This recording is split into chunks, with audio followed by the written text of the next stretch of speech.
Usually when we look for the origins of a global crisis, right, we expect to be staring at a map. Yeah, We definitely. look for the disputed borders, the resource scarcities, or maybe the political boardrooms where men in very expensive suits sit around mahogany tables and sign treaties or declare hostilities. Right, the macro level. Exactly. It all feels very grand, very visible, and honestly, very adult. We are entirely conditioned to look at that macro level. I mean, we comb through history books, we track troop movements, we analyze economic sanctions. Absolutely. We look for the source of the fire in the exact places where the flames are currently the highest, you know? But the framework we are looking at today for this deep dive, it basically it rolls up that map and just throws it right out the window. It really does. Because we aren't looking at boardrooms. We're looking at a diagnostic landscape that is profoundly intimate. We are looking at, well, a nursery. Because the 50 words we are analyzing today from the source material make this staggering claim. The text argues that the exact geographic and temporal origin point of global warfare isn't actually found in a disputed territory. It's found in the childhoods of the human race. It is the absolute definition of shifting the paradigm. I mean, we are taking the geopolitical and shrinking it down to the developmental. Right. It's essentially suggesting that the most consequential political arena on Earth is a child's early environment. It's wild to even think about it like that. Yeah. So today, we are placing a high-powered microscope over a single, profoundly concentrated paragraph. Just 50 words. Exactly, 50 words long. And for you listening, these 50 words make up what is called point 5 from a document called the Peaceful World Blueprint Manifesto. Now, before we start breaking down the mechanics of how this actually works, I want to just read this short excerpt to you, just so the entire architecture of the argument is clear. Yeah, that's a good idea. And as you read it, I just want to tell the listener to really keep an ear out for the specific word choices here. Oh yeah, every word matters. Every single one is doing heavy lifting and, challenging some of our deepest assumptions about human nature. Okay, so the section is titled, "The Child as the Builder of Humanity." And here's what it says. We recognize the child as the carrier of the evolutionary norm of peaceableness and are guided by the best interests of the child principle. Right?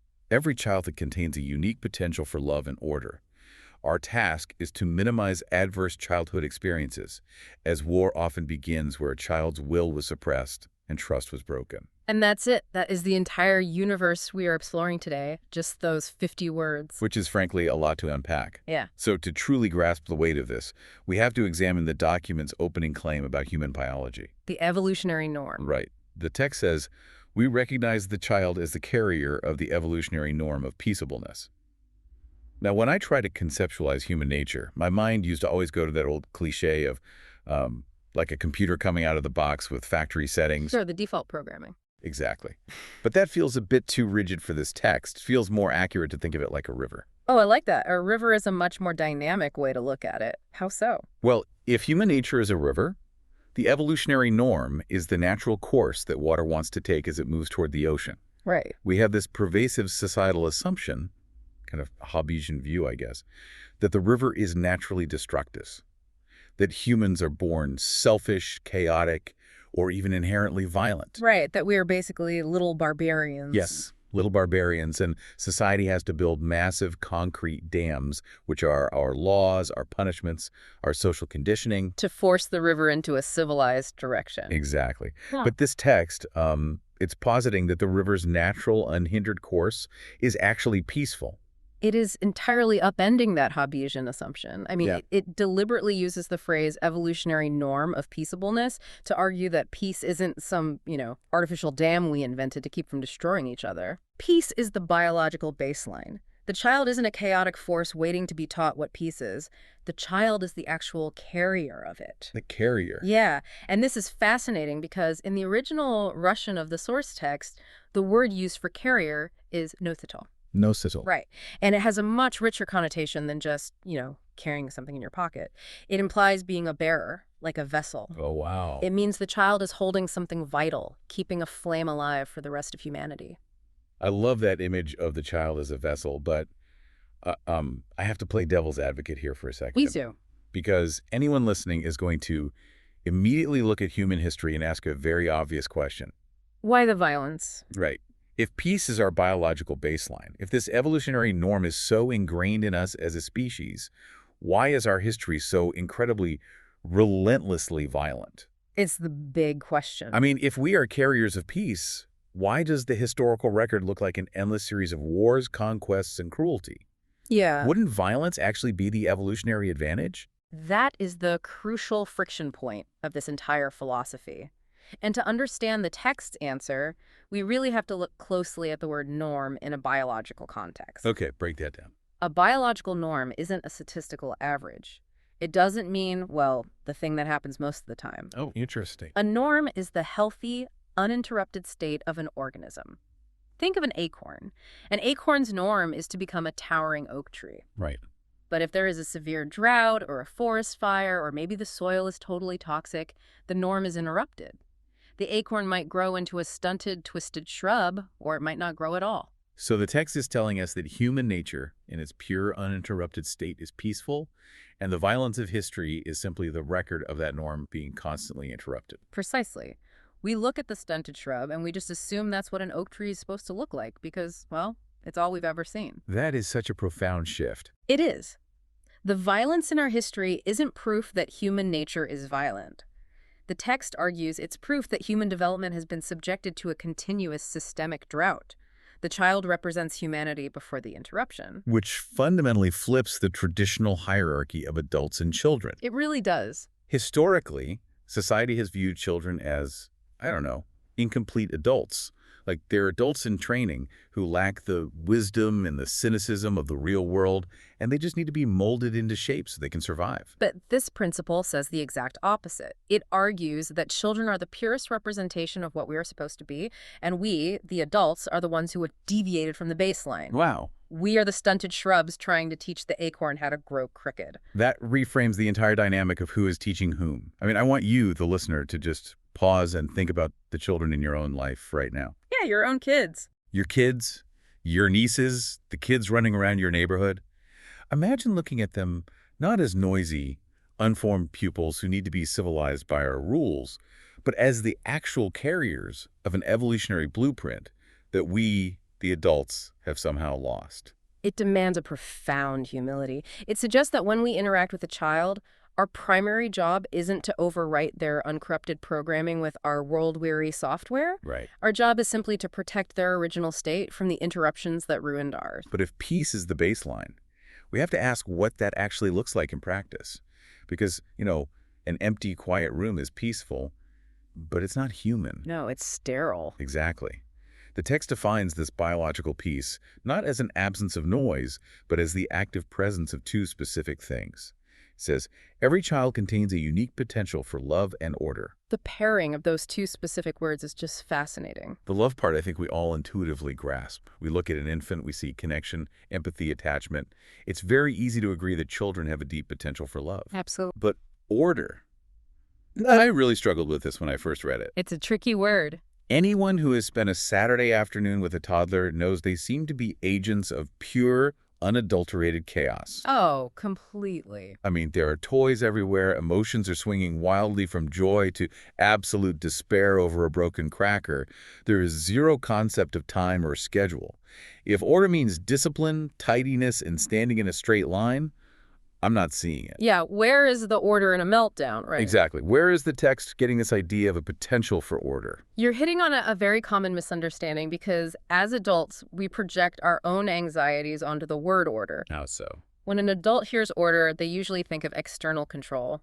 We think of color-coded spreadsheets, rigid schedules, military formations, or, a perfectly clean living room. Guilty as charged. Right. But the text is talking about an internal developmental order. It's a natural psychological drive for harmony, fairness, predictability, and safety. So what does a toddler's internal version of order actually look like? Yeah. Because it's definitely not a spreadsheet. Think about how a young child reacts to a broken routine. If you read them a bedtime story and skip a single page, what happens? Oh, they will immediately correct you. They know. They know. Or if they perceive a game to be unfair, the meltdown is instantaneous and intense. Oh, yeah. They have a deep instinctual drive for the world to make sense, for things to be in their proper place, for relationships to be reliable and consistent.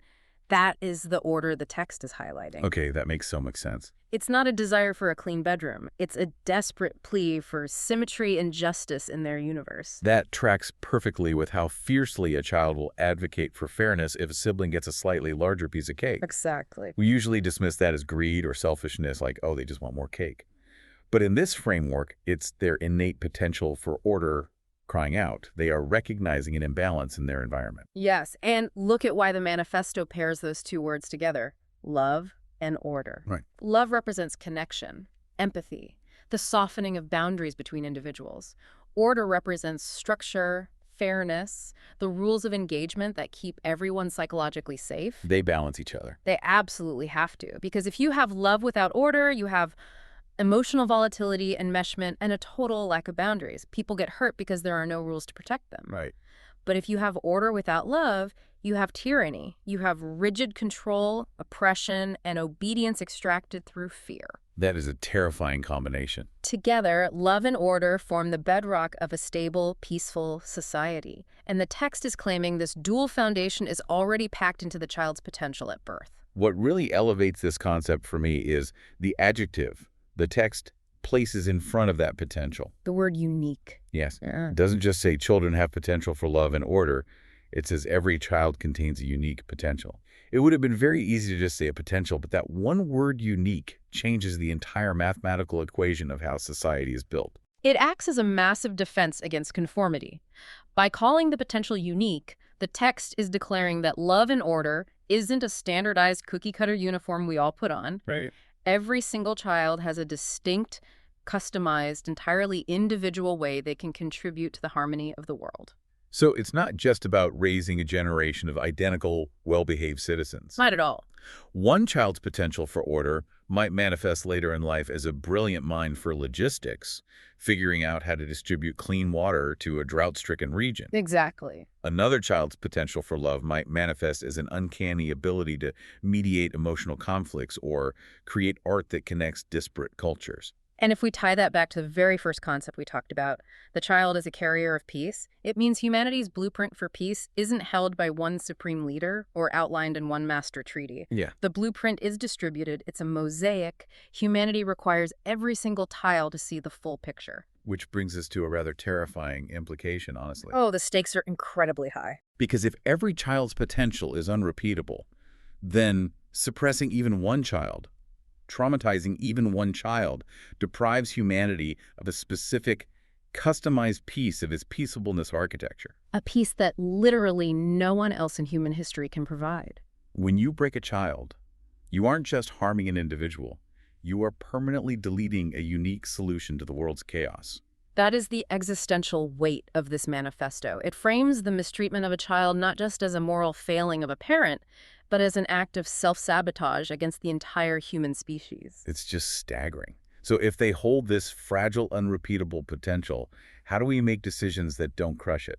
The text gives us the navigational tool for this. It does. It states that we must be, and I quote, guided by the best interests of the child principle. The ultimate societal compass. Let's pause here, because I hear best interests of the child, and my mind immediately goes to a legal setting. Yeah, family law. Exactly. You hear that phrase in family court, in custody battles, in social services interventions. It's a very specific utilitarian legal metric used by judges to figure out who gets the house, who gets visitation on weekends, and what school district a kid should be in. Right. How does a phrase from micro-level family law get elevated into a grand civilization-level guiding principle? It's a brilliant conceptual leap, and the logic is actually incredibly tight if you follow it from the previous sentence. Okay, walk me through it. If the child is the carrier of peace, and if their unique potential for love and order is the fundamental building block of human harmony, Right. then the best interests of the child are mathematically synonymous with the best interests of the entire human species. Wow. The text is taking a legal standard designed to protect the vulnerable in microdisputes and scaling it up to evaluate macro policy. Okay, but let me play devil's advocate here again, because scaling morality from the nursery to the United Nations is, well, it's messy. Oh, very messy. Geopolitics is a world of finite resources, immediate physical threats, and complex economic trade-offs. Let's say a nation has a hostile neighbor rapidly building tanks on its border. Okay, classic real politics scenario. Right. Does that nation allocate its GDP to building early childhood education centers, or does it build anti-aircraft missiles? Yeah. If you use the best interests of the child principle, building missiles takes resources away from nurturing the child's potential. But if you don't build the missiles, the nation might be invaded, which is obviously disastrous for the child. Totally disastrous. How does this principle survive the brutal reality of realpolitik? It's a fantastic pushback, and it gets to the core of what a guiding principle actually is. The principle doesn't deny the existence of immediate threats. It forces us to recognize what defense actually represents. What do you mean? In your scenario, building the anti-aircraft missile might be a tragic immediate necessity for survival, but passing that decision through the best interests of the child filter forces the society to view that defense spending as a failure state. A failure state. Yeah. Meaning, we aren't celebrating the missiles as a triumph of national strength. Exactly. Without this compass, adults are very good at rationalizing compromises. We glorify military spending, we accept environmental degradation for economic growth, and we call it progress or security. We build parades around it. We do. But if the best interests of the child is the uncompromising North Star, it acts as a geopolitical razor. It slices through the adult rationalizations. It says, yes, build the missile to survive today, but acknowledge that you are actively starving the evolutionary norm of tomorrow to do it. It forces policymakers to feel the agonizing cost of their geopolitical failures rather than dressing them up as victories. It strips away the euphemisms. Entirely. Let's apply that razor to a domestic issue, just to bring it closer to home. Say a city council is debating whether to build a new park or a new industrial complex that will bring in massive tax revenue, but also increase local air pollution. It happens all the time. Usually the debate gets bogged down in adult abstractions. Job creation versus environmental regulation, tax bases versus traffic impact. But if you filter it through the principle, the murky water is clear instantly. Is increased childhood asthma in the best interests of the child? No. Is a lack of safe, green space for developing their unique potential for order and connection in their best interests? Obviously. Therefore, the decision to build the polluting factory is fundamentally flawed, regardless of the short-term economic arguments. It forces adults to stop optimizing for the next election cycle or the next quarterly earnings report, and forces them to optimize for the preservation of the human baseline.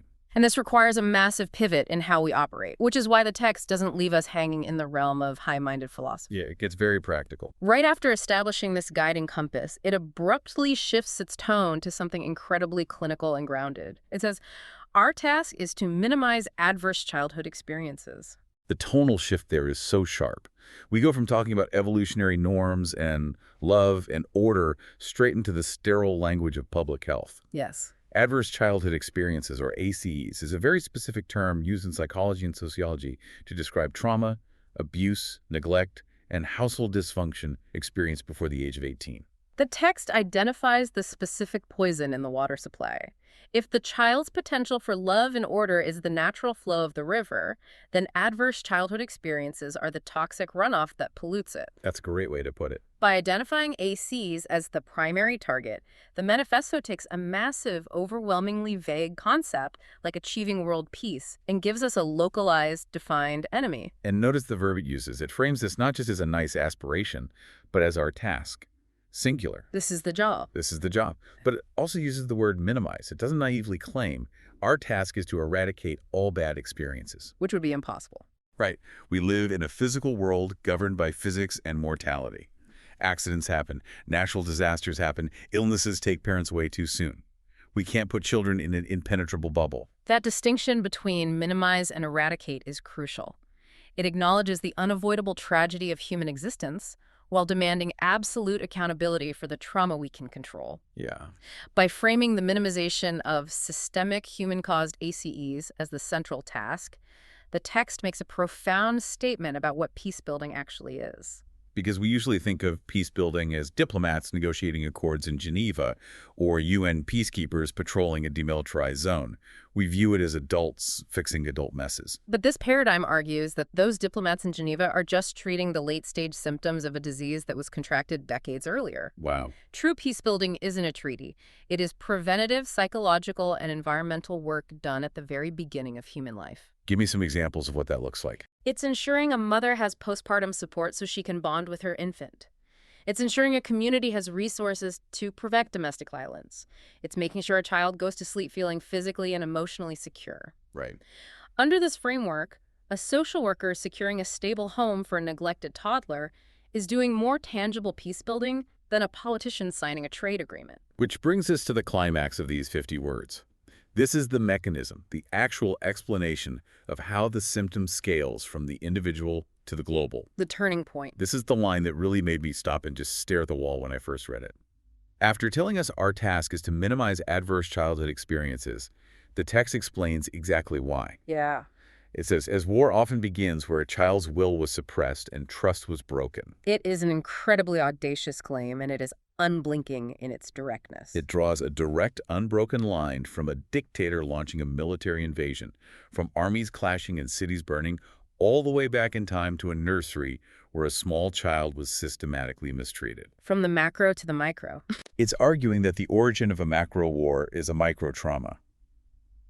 But to understand how that massive leap in scale actually functions, we need to rigorously interrogate the causality here. We do.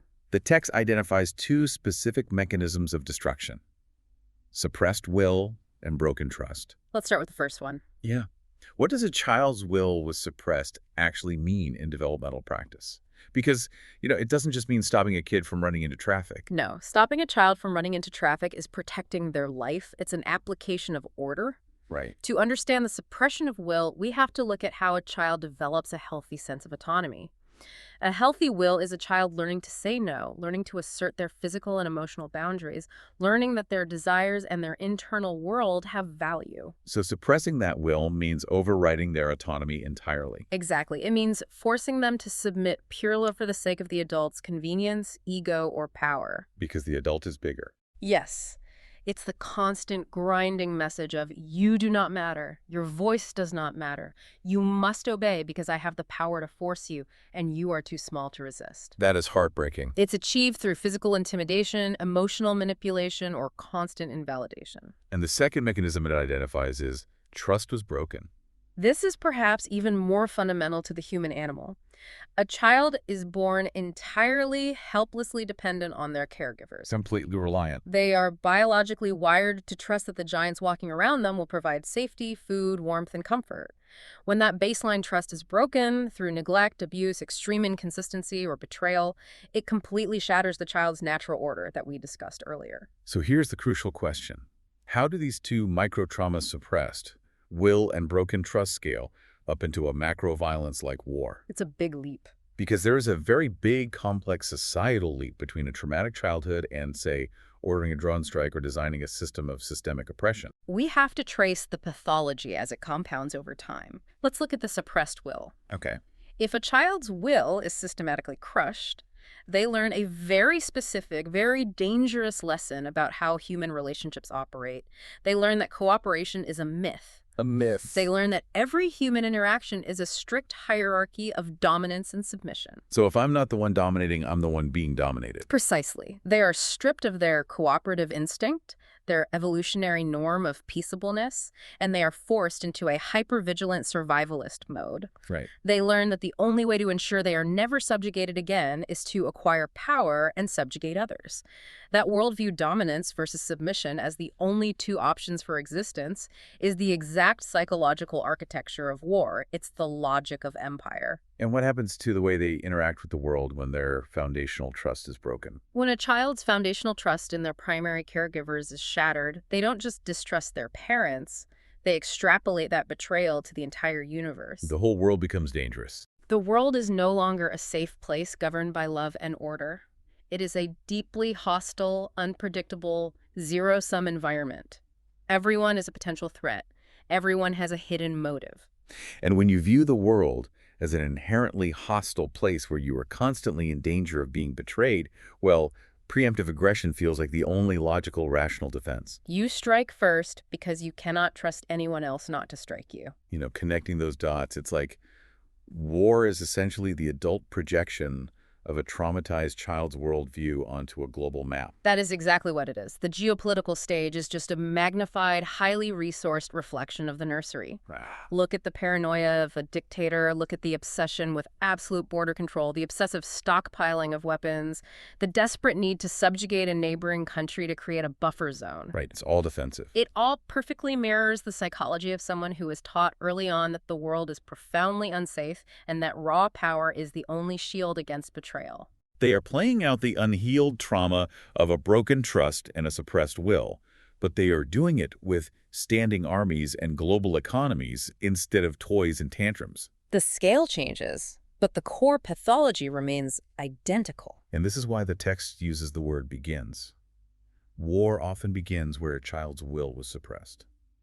It doesn't say war begins when the first shot is fired or when the treaty is broken. No. The physical violence, the marching armies, the artillery fire, those are just the late-stage terminal symptoms of a psychological disease that was incubated decades earlier. Decades. It was incubated in the mind of the person giving the order, and critically, it was incubated in the minds of the millions of citizens in the society whose own suppressed wills allow them to blindly follow that order. If you suppress a child's will, you are literally training them for the battlefield. Yeah. You are acclimating them to the idea that might makes right and preparing them to either become the oppressor or submit to one. This brings a completely terrifying clarity to how we raise kids. It really does. When an adult screams at a child to force compliance just because they are exhausted, when they use physical intimidation because the child is smaller and can't fight back, they aren't just disciplining a kid. Right.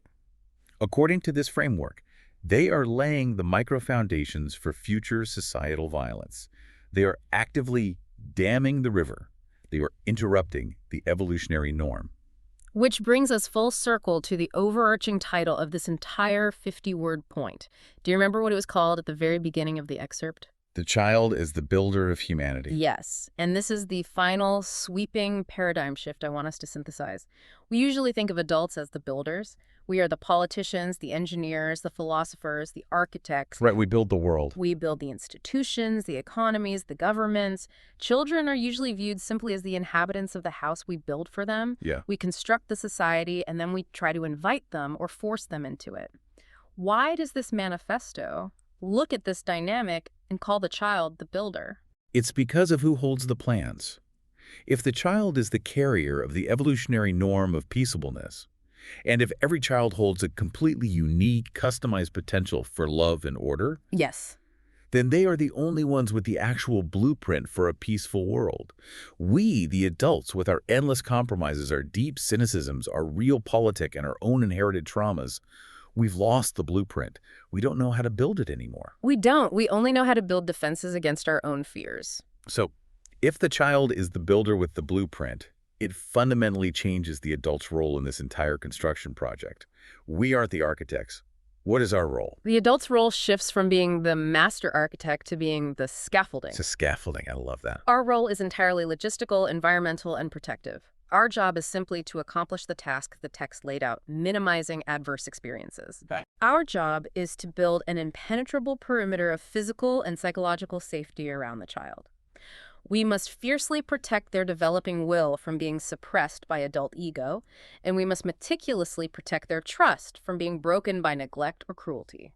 And the hypothesis is that if we can just do that, if we can hold the line and keep the environment safe, the child will organically construct a peaceful humanity. Without us forcing it. We don't have to teach them how to do it. They will build it from the inside out, Yeah. using their innate, unique potential. It takes the impossibly heavy, paralyzing burden of achieving world peace off the shoulders of adult politicians trying to untangle centuries of ancient, blood-soaked grievances. Yeah. It places the solution into the organic, biological unfolding of the next generation. It's a shift from a top-down model where traumatized adults try to mold children into peaceful citizens using laws and discipline, to a foundational bottom-up model where adults just protect the children so the children can mold the future. It implies that peace is not some complex utopian machine we have to invent from scratch.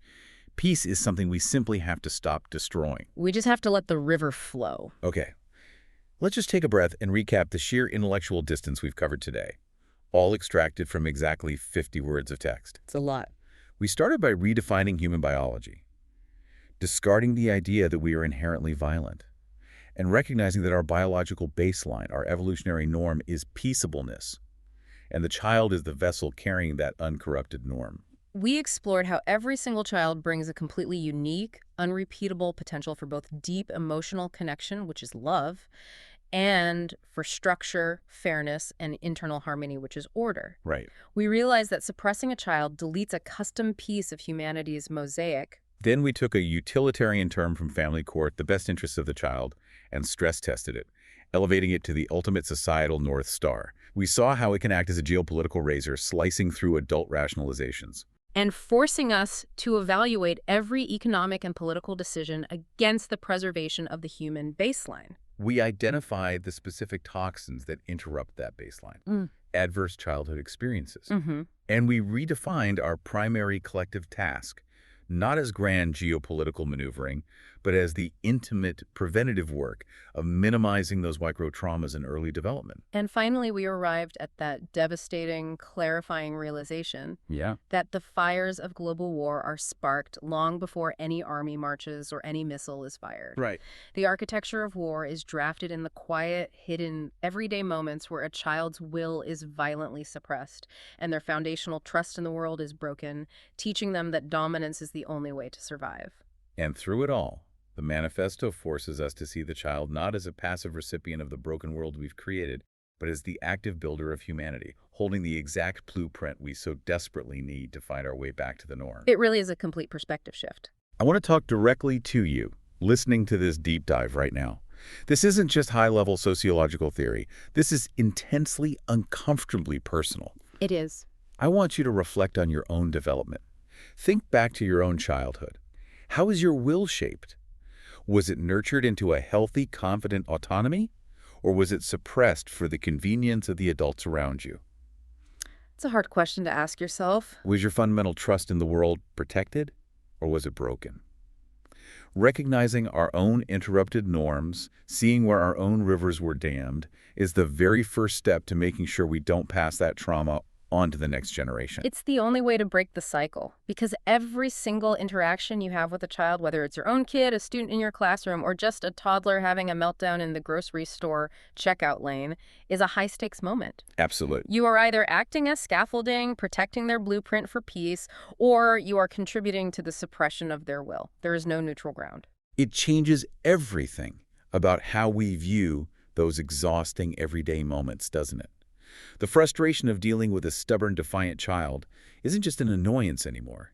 It's a negotiation with the future of human society. That's a great way to put it. The diagnostic muddy waters of geopolitics that we talked about at the very beginning of this hour, they clear up remarkably fast when you realize that the health of the entire global body depends entirely on the psychological safety of its youngest cells. The macro is just a reflection of the micro.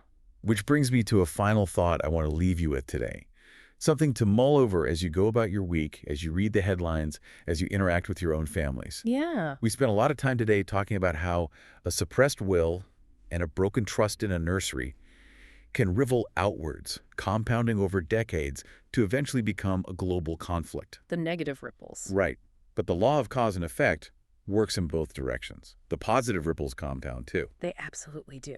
If a global war truly begins in the dark, isolated moment a child's trust is broken, well, what massive future global event might your simple, patient, kind interaction with a child today be quietly preventing?